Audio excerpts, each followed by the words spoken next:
والمرسلين سيدنا وحبيبنا وحبيب رب العالمين محمد وعلى آله وأصحابه ومن هدى بهديه إلى يوم الدين. أما بعد، قال الله تبارك وتعالى في كتابه المجيد والفرقان الحميد: فأعوذ بالله من الشيطان الرجيم، بسم الله الرحمن الرحيم. إنما يعمر مساجد الله من آمن بالله واليوم الآخر. وقال النبي صلی اللہ علیہ وسلم: من بنى مسجدا بنى الله له بيتا في الجنة. سب سے پہلے میں آپ تمام سے بہت زیادہ معذرت چاہتا ہوں. ہم نے پوری کوشش کی کہ ہم مغرب کی نماز آپ کے پاس یہاں پر ادا کریں، لیکن سانگلی میں پروگرام میں کچھ لیٹ ہو گئے، اور پھر اس کے بعد ہمارے کچھ والد صاحب کے دوست احباب، ان سے ہم نے کہا کہ ہمارا پروگرام ہے، لہذا آپ ہمیں چھوڑ دیجئے، لیکن انہوں نے ہمیں چھوڑا نہیں، تو اس وجہ سے ہم لیٹ ہوئے. پھر بھی ہم بھاگتے دوڑتے ہوئے آپ کے پاس پہنچے ہیں، تو آپ کو انتظار کرنا پڑا. اس پر میں آپ سے بہت زیادہ معذرت چاہتا ہوں.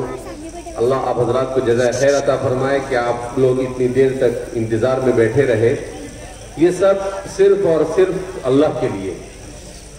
میں بھی اللہ کے لیے آیا اور آپ بھی اللہ کے لیے بیٹھے. اور اللہ رب العزت کو ایسی مجلسیں بہت زیادہ پسند ہوتی ہے جن مجلسوں میں صرف اللہ کی نسبت پر لوگ جمع ہوتے ہیں. اب آپ کیوں بیٹھے ہیں؟ صرف اس لیے بیٹھے ہیں کہ وہ مولانا آئیں گے، بیان کریں گے، ورنہ الحمدللہ کام تو ہو ہی گیا ہے. اور صرف اللہ کے گھر کو بنانے کی نسبت پر آئے ہیں. تو بہرحال یہ اللہ رب العزت کا مجھ پر اور آپ پر احسان ہے کہ فتنوں کے اس دور میں اللہ رب العزت نے ہمارے دل میں ایمان اور اسلام کی محبت باقی رکھی ہے.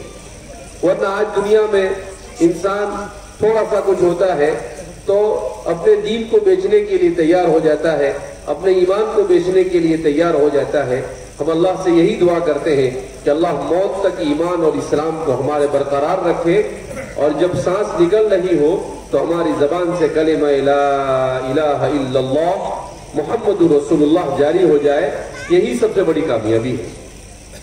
تو اس لیے قرآن کریم کی آیت کریمہ میں نے آپ کے سامنے پڑھی. آپ گھبرائے نہیں، کوئی گھنٹے 2 گھنٹے کا بیان نہیں ہوگا، 10-15 منٹ میں بات پوری کر دوں گا انشاءاللہ میں. تو وَأَنَّ الْمَسَاجِدَ لِلَّهِ فَلَا تَدْعُوا مَعَ اللَّهِ أَحَدًا. قرآن کریم اللہ کی مقدس کتاب ہے. اس کتاب میں اللہ رب العزت نے سب کچھ بیان کر دیا. یہ دنیا بننے سے پہلے اور دنیا ختم ہوگی وہاں تک جو کچھ ہونے والا ہے سب قرآن میں بیان کر دیا گیا ہے. تبیانا لکل شیء. مولانا لوگوں کو کوئی پریشانی نہیں ہوتی تقریر کرنے میں. کیوں؟ اس لیے کہ اسی مناسبت سے قرآن کی 1-2 آیت پڑھ لی، اس کو سمجھا دیا، بات ختم ہو گئی. تو قرآن کریم نے اس موقع پر کہ مسجد کون بناتا ہے، تو قرآن میں اللہ فرماتے ہیں کہ انما یعمر مساجد اللہ من آمن باللہ والیوم الآخر. کہ اللہ کے گھر وہ لوگ تعمیر کرتے ہیں جو اللہ پر ایمان رکھتے ہیں، جو آخرت پر ایمان رکھتے ہیں. قرآن کریم نے کتنے اچھے اسلوب میں بیان کیا کہ بھئی ایک اللہ کو جو مانے گا وہی اللہ کا گھر بنائے گا، جو اللہ کو نہیں مانے گا وہ اللہ کا گھر کیوں بنائے گا. تو ہم سب اللہ کے گھر کو بنانے کی نسبت پر جمع ہوئے. اس کا مطلب یہ ہے کہ قرآن کریم کہتا ہے والذین آمنوا اشد حبا للہ، کہ کفار اور مشرک بھی اپنے معبود سے محبت کرتے ہیں، مگر مومن اللہ سے اس سے زیادہ محبت کرتے ہیں. تو یہ اللہ رب العزت سے محبت کرنے کی علامت ہے کہ ہم اسی کے خاطر یہاں پر بیٹھے اور جمع ہوئے ہیں.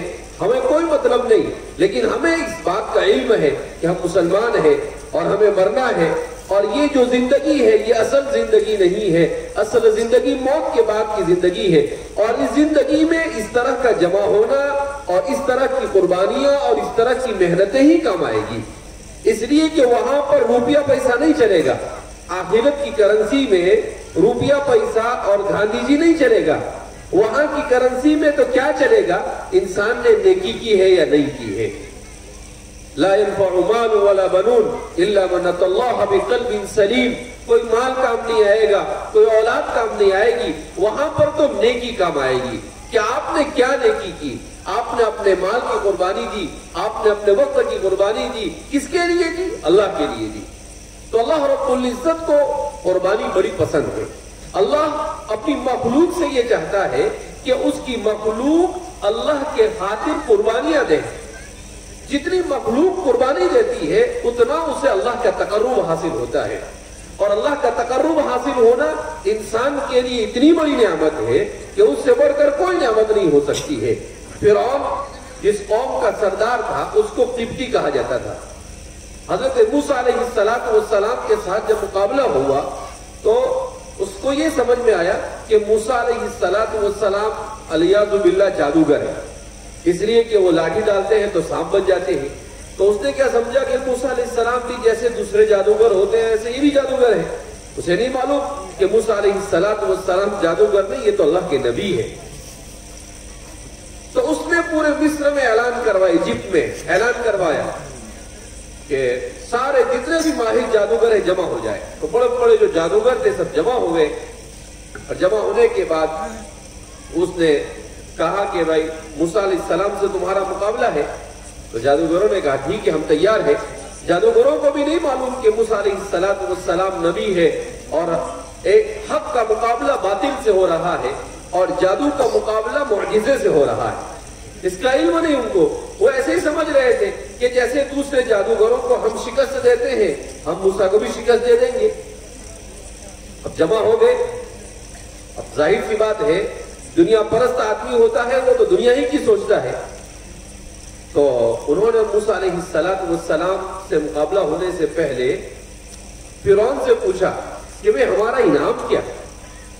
اگر ہم نے موسیٰ علیہ السلام کو ہرا دیا اور ہم جیت گئے تو ہمیں فرسٹ پرائز کیا ملے گا، ہمارا انعام کیا ملے گا؟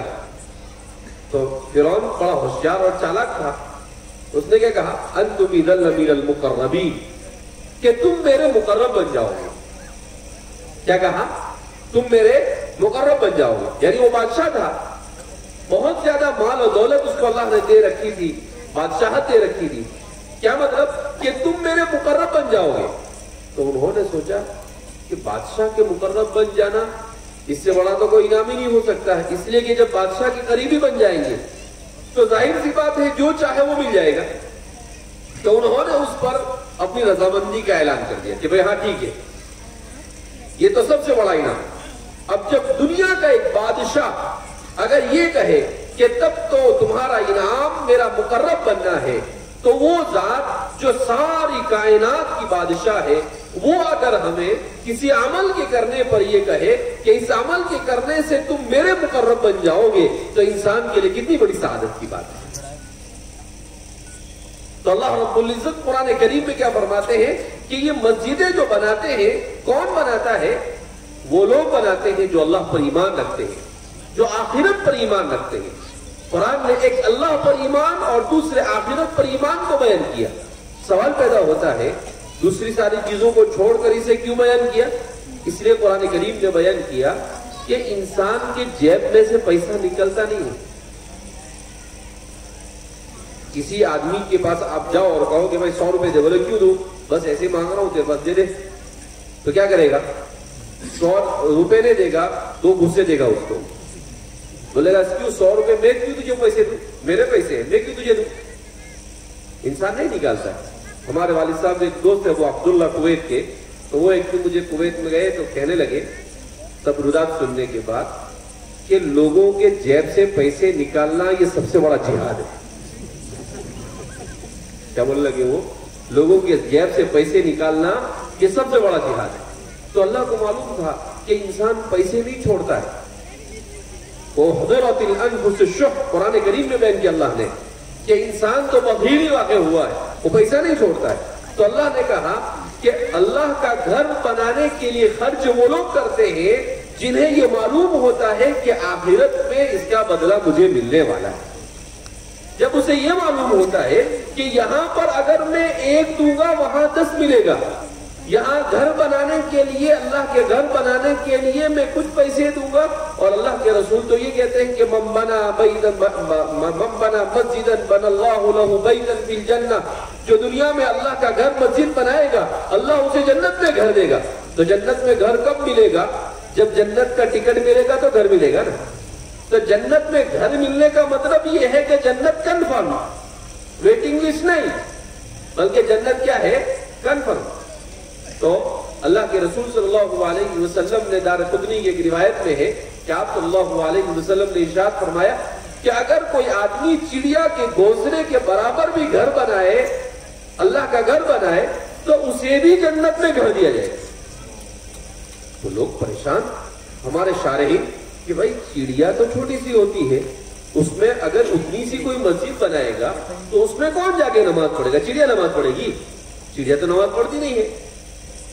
حالانکہ چڑیا بھی اللہ کی تسبیح بیان کرتی ہے. وَإِن مِّن شَيْءٍ إِلَّا يُسَبِّحُ بِحَمْدِهِ.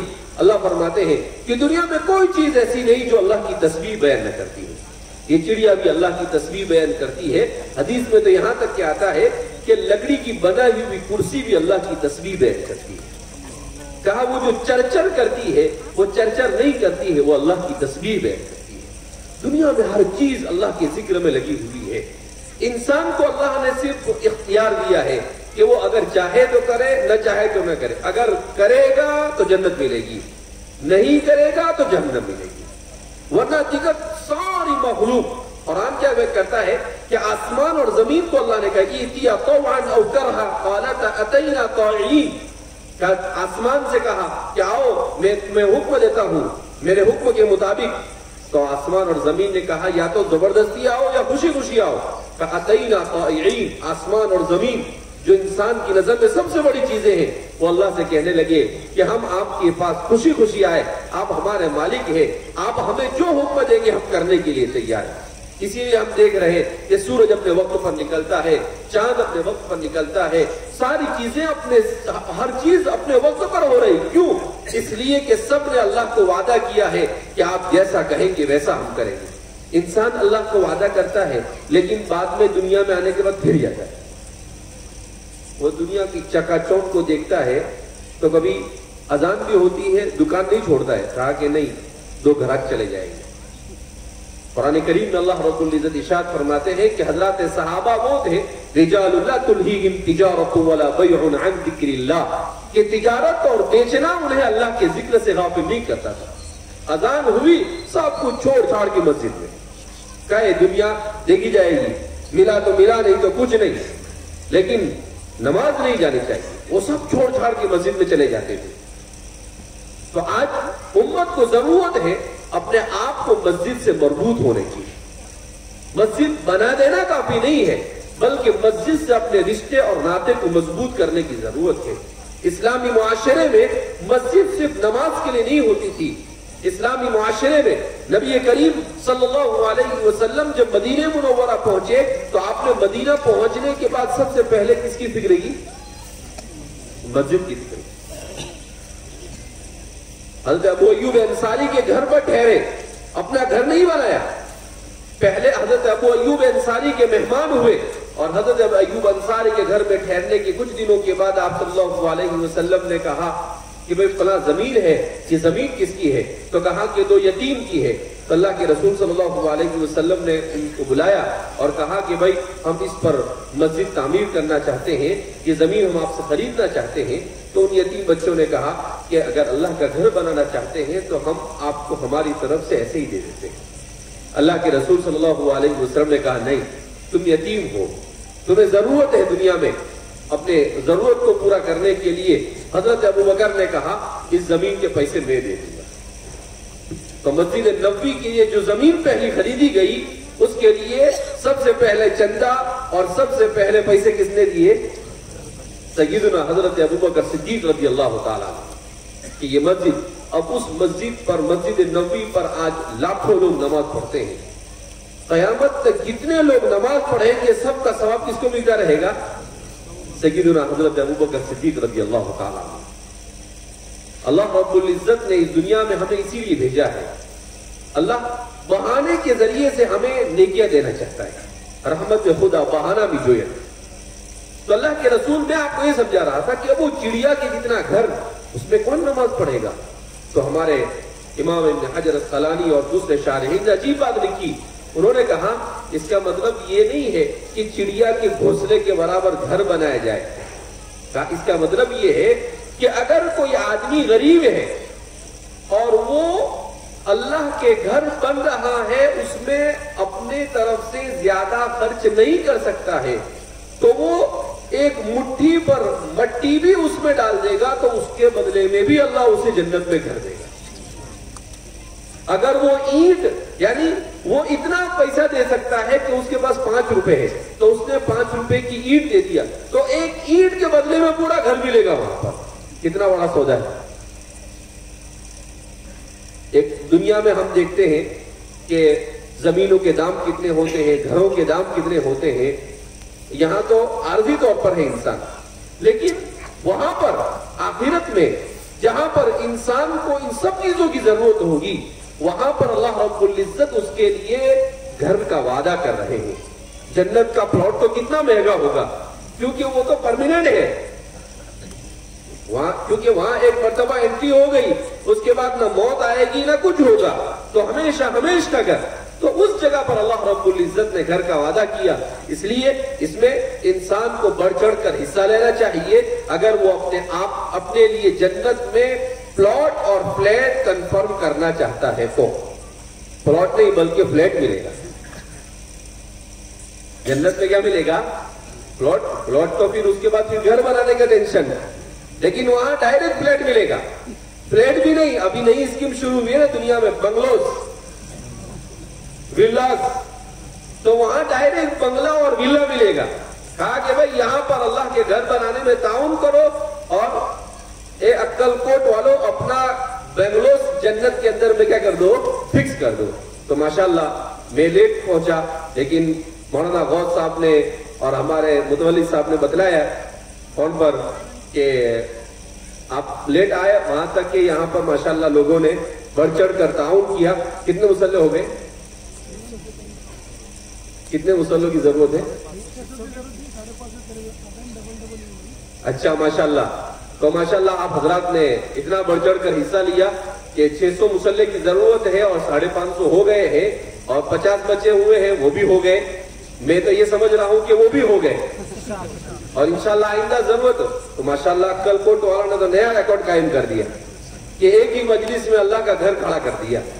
اسی لیے لاہور میں ایک مسجد بنی، اس مسجد کے اوپر کوئی اختلاف ہوا انگریزوں کے زمانے میں، تو ایسی بات ہوئی کہ بھئی یہاں پر اس جگہ پر مسجد توڑ دی گئی ہے، اگر ایک رات میں مسجد بنا دی جائے تو یہ مسلمانوں کو مل جائے گی یہ جگہ۔ تو علامہ اقبال زندہ تھے، تو لاہور والوں نے ہمت کی، مسجد کا کام شروع کیا شام کو، اور صبح ہونے تک کے مسجد بنا ڈالی۔ مسلمان تو مسلمان ہے نا، اس کو جب جوش آ جاوے تو پھر سارے ہوش ختم ہو جاتے ہیں۔ گھر مسجد بنا ڈالی۔ علامہ اقبال کچھ دنوں کے بعد ادھر سے گزر ہوا، تو علامہ اقبال نے کہا کہ بھئی وہ ایک رات والی مسجد کہاں ہے، چلو ہم دیکھتے ہیں ذرا جا کر۔ اب وہ کسی نماز کے وقت میں وہاں پر پہنچ گئے تو دیکھا مسجد تو بہت اچھی بنی لیکن مصلی نہیں۔ تو علامہ اقبال نے عجیب شعر کہا، مسجد تو بنا دی شب بھر میں ایمان کی حرارت والوں نے، من اپنا پرانا پاپی تھا نمازی بن نہ سکا۔ تو ایک مسجد صرف بنا دینا کافی نہیں ہے، مسجد کو بنانے کے ساتھ ہم سب کو یہ نیت کرنی ہوگی کہ اس مسجد کو ہم آباد رکھیں گے۔ مسجد کو آباد رکھنا بہت ضروری ہے۔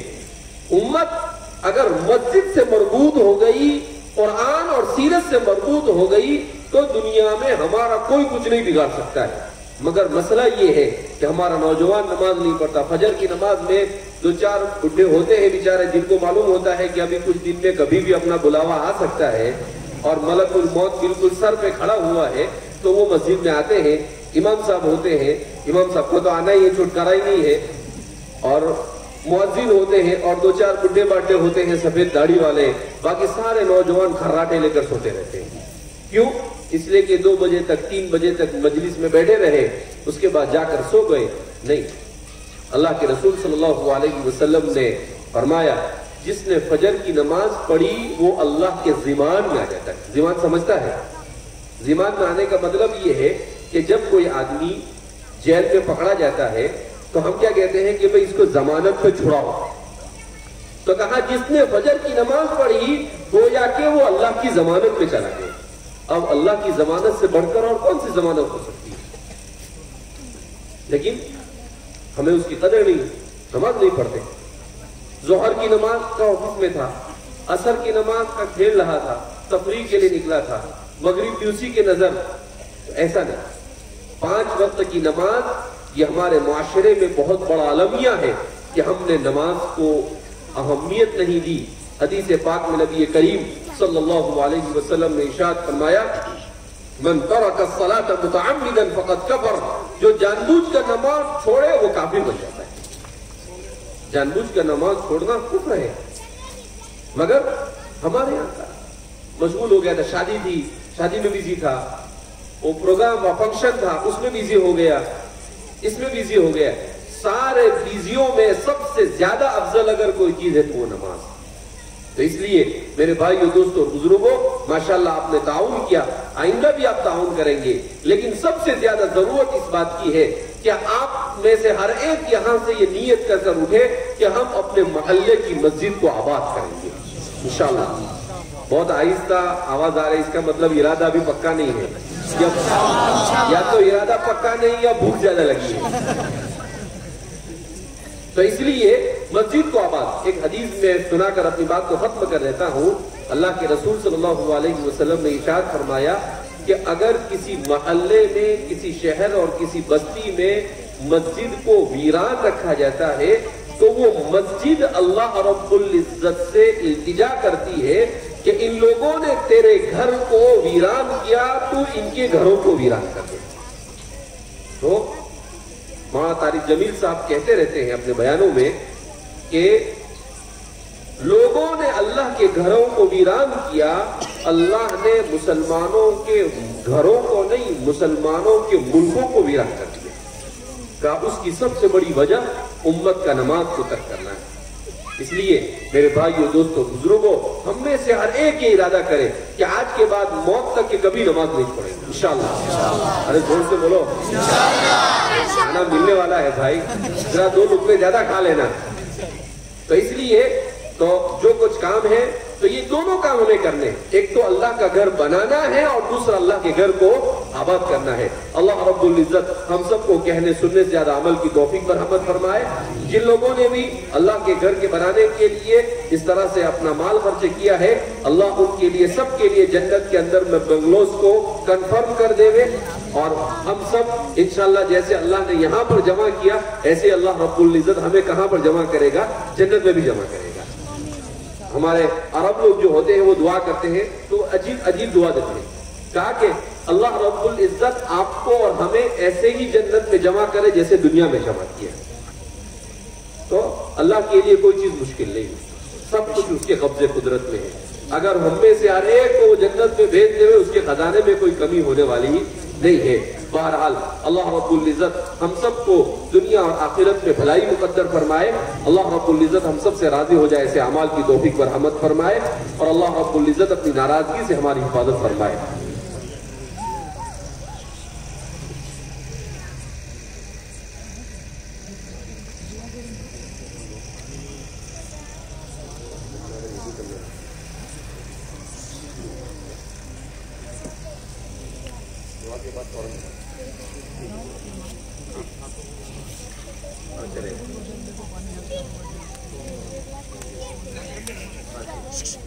ابھی دعا ہوگی اور دعا کے بعد فوراً اذان اور اذان کے بعد نماز اور نماز کے بعد کھانا ہے نا.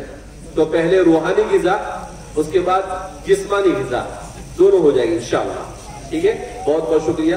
دعا کرتے ہیں اور دعا کے بعد انشاءاللہ اذان کے بعد نماز ہوگی. اللہم صلی علی سیدنا و نبینا و شفیعنا و سندنا و مولانا محمد مبارک وسلم.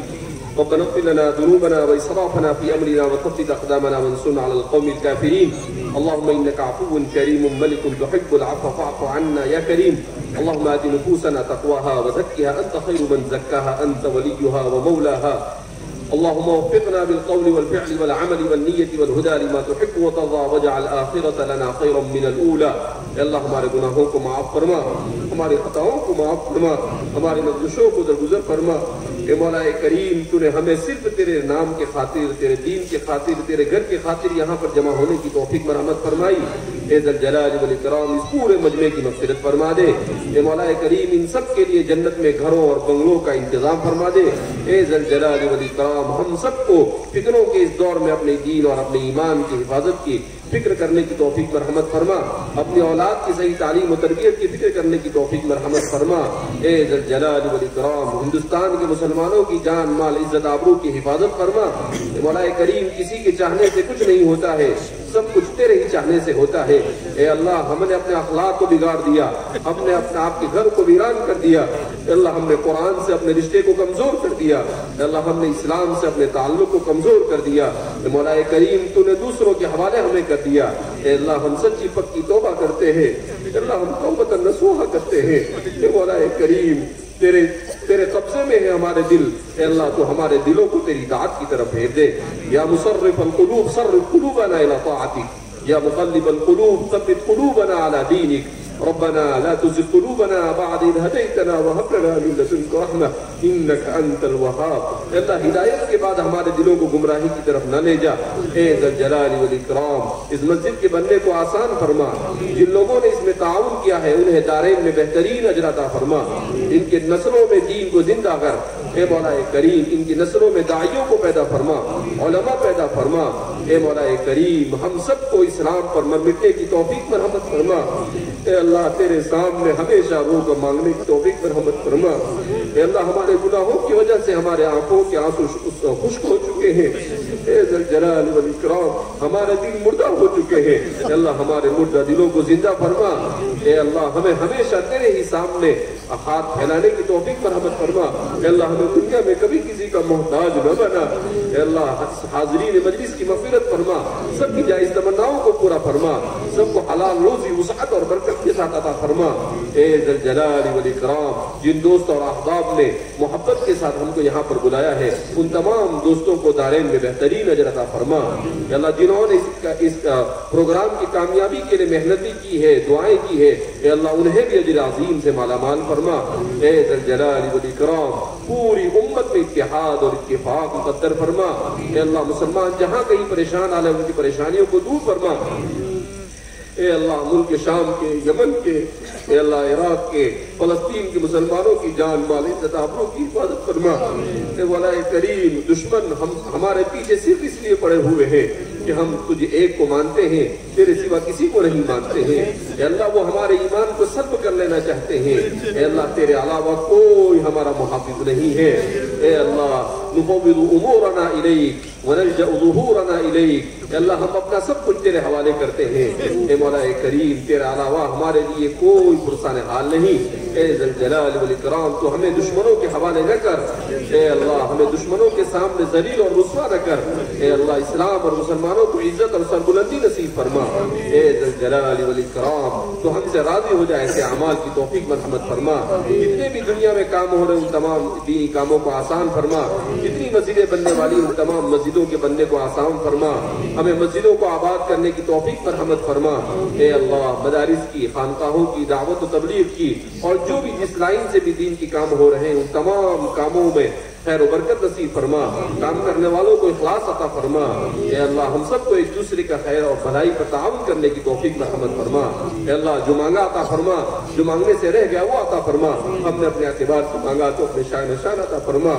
اللہ ہمارے چچا کا 2 دن پہلے انتقال ہو چکا ہے، مولا کریم ان کی مغفرت فرما. اے اللہ 50 سال انہوں نے تیرے دین کی خدمت میں خرچ کیے ہیں. اے ذل جلال والاکرام ان کی تمام خدمتوں کو قبول فرما. جنت الفردوس میں انہیں اعلیٰ مقام نصیب فرما. اے مولا کریم ہم سب کو بھی قرآن کا عشق نصیب فرما، صحابہ کا عشق نصیب فرما، رسول اللہ صلی اللہ علیہ وسلم کا عشق نصیب فرما، تیرا عشق نصیب فرما اور اسی کے ساتھ اس دنیا سے ہماری جان نکل جائے ایسے فیصلے فرما. اے ذل جلال والاکرام ہم سب سے راضی ہو جائے ایسے اعمال کی توفیق مرحمت فرما، جو مانگا عطا فرما، جو مانگنے سے رہ گیا وہ عطا فرما، ہم نے اپنے اعتبار سے مانگا تو اپنے شان شان عطا فرما۔ نبی کریم صلی اللہ علیہ وسلم نے جتنی بلائیاں مانگی وہ تمام بلائیاں ہمیں عطا فرما، جتنی برائیوں سے پناہ مانگی ان تمام برائیوں سے ہمیں پناہ نصیب فرما۔ اے اللہ ہماری دعاؤں کو نبی کریم صلی اللہ علیہ وسلم کے صدقہ طفیل و قبول فرما۔ وصلی اللہ علی نبینا محمد وعلی آلہ وصحبہ اجمعین برحمتک یا ارحم الراحمین۔